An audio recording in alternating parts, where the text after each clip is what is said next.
Lenin Moreno was former President Rafael Correa's man throughout the campaign. He won the election in April as the candidate for the ruling Alianza País party, which dominates Ecuador's parliament. Now sworn in, he signaled that he's his own man, pledging to make the necessary reforms to restore fiscal discipline.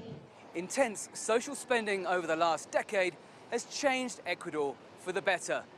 But when the oil boom dried up in 2015, the country started borrowing heavily. Now Lenin Moreno, the new president, must find a way to get the economy back on track.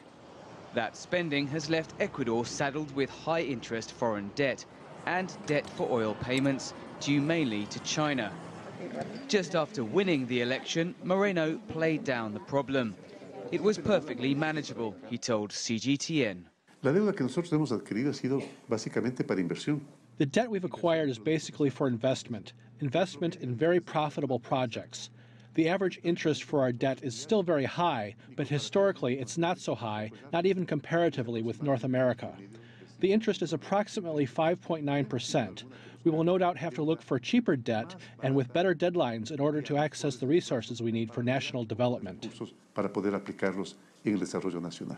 Looking to refinance expensive debt, Ecuador has already issued $2 billion in bonds. You need to borrow in order to fix, and you don't need to borrow if you are going to be postponing the adjustment. If you are borrowing to fix, that's fine, because you cannot reduce the deficit to zero in a short period of time, because otherwise the economy is going to suffer even more. With rising unemployment and underemployment alongside the surging cost of living, Ecuadorians are feeling the pinch. Recently, prices have risen a lot. I still live with my parents. They look after me, but I can see that everything is more expensive. But improving the economy will mean imposing austerity after years of spending.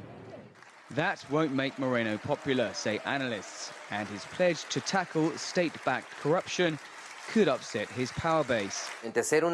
To combat corruption widely and deeply will mean that very high-level officials in this government and the last will have to face justice, and it seems to me that the political cost will be too high for Mr. Moreno.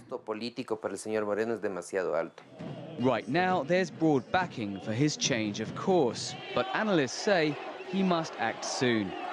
The honeymoon period will soon be over. Dan Collins, CGTN, Quito.